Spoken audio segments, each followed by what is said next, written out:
Welcome to The Signal Live. Alongside Alex Backus, I'm Ken Masenchi. Well, we start our newscast off with some good news. Almost all students who paid tuition for the fall semester will be receiving a $249 refund. The refund is a result of Prop 30 passing, as tuition was increased due to budget cuts earlier in the semester. The refund will be reimbursed in the form of a credit, reduction, or refund. The only students who may not receive the refund are recipients of financial aid. Fees will be distributed no later than December 21st.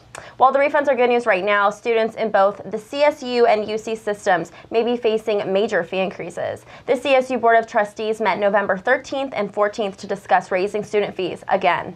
The increase was proposed by CSU Chancellor Charles Reed because he feels students are, quote, gaming and abusing the system. There are three proposed increases. The first is targeted towards super seniors. For students taking over 150 units, an additional charge of $372 per unit will be placed. The second is for students taking over 16 units per semester, who will have to pay an additional $200 for each unit over 16. The last increase will charge students $100 per unit for retaking any course, and in addition to that, you can't enroll more than 15 units. The California Faculty Association and Students for Quality Education have made efforts to oppose those increases. As of today, California Governor Jerry Brown stepped in to halt increases, as the initiative contradicts Prop 30's efforts to keep costs down as much as possible. We will update you with the story's developments next week.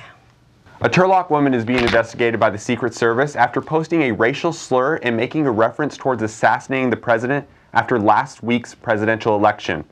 Denise Helms was fired from her Cold Stone Creamery job last week after word had spread that she made potentially threatening comments towards President Obama after he was elected for a second term on November 6th. Helms faces a Class D felony charge if the Secret Service finds her threat to be legitimate. Veterans were honored last week as the Troops to College Thank a Veteran event was held in the Quad. Many local veterans were honored, as the event included the raising of the flag, a banner that guests signed to give thanks for those that have served in the military, and a speech from President Shealy, who thanked the veterans for their service. CSU Stanislaus was recently named to the 2013 list of military-friendly schools by GI Jobs, and recently opened a new Student Veteran Center to allow veterans a place to meet and hang out. The Student Veteran Center is located in the Student Services Building and is open from 9 to 5 every Monday through Friday. $250,000 was donated to Warrior Athletics for facility renovations by CSU Stanislaus Foundation board member Matt Swanson and his wife Maria. The money will be used to renovate the lockers of the men and women's basketball team, and also to construct a new batting cage for the baseball team. The team coaches and players tell The Signal they are very excited for the updates. Well, after nearly 25 years, the Trans-California Pathway has finally come to fruition. The pathway features hundreds of plants and trees located on the south side of campus, close to Monte Vista and Gear Road. Former CSU Stanislaus professor Dr. Wayne Pierce initiated the project with the visionary idea to teach others about the various plant species across the state and educating students outdoors. Students were introduced to a large variety of different cultures last week as the Faculty Mentor Program Student Organization hosted its 4th annual cultural show. Cultural displays were set up, cultural food was shared, and students performed cultural dances and songs. More events are in the works. Employees at Northern and Central California Raley's supermarkets have ended their strike over health care and wage reform. The strike began on November 4th as leaders of United Food and Commercial Workers called for a change after Raley's recently altered their healthcare and wage policy. Many workers refused to strike, but a tentative agreement was reached between the union and Raley's on November 13th. The new Alpha Kappa fraternity held a Homeless Awareness Week from November 5th to the 9th on campus. As Thanksgiving approaches and the weather becomes colder, the fraternity felt that it was important to recognize those without food or shelter. According to the San Joaquin County Community Development Department, there were over 2,600 homeless people in the San Joaquin County just last year.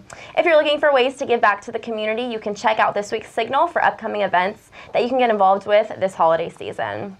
And as we are looking forward to Thanksgiving, the Sociology Club on campus is already getting prepared for Christmas with their annual Christmas in a Shoebox project. You can pick a child, newborn to 12 years old, to buy and donate a gift for.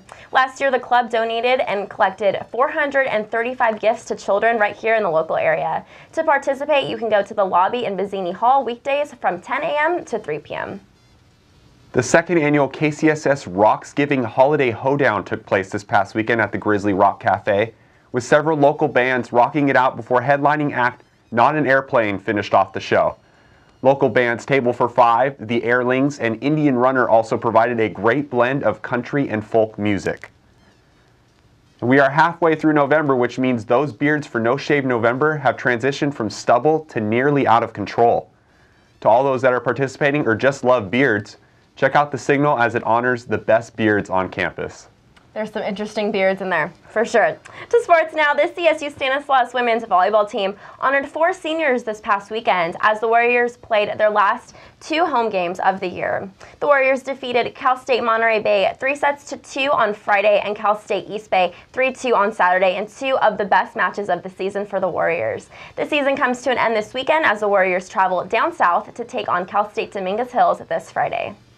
The Signal Live would like to give a special shout out to the men's and women's soccer teams who both reached new heights this season.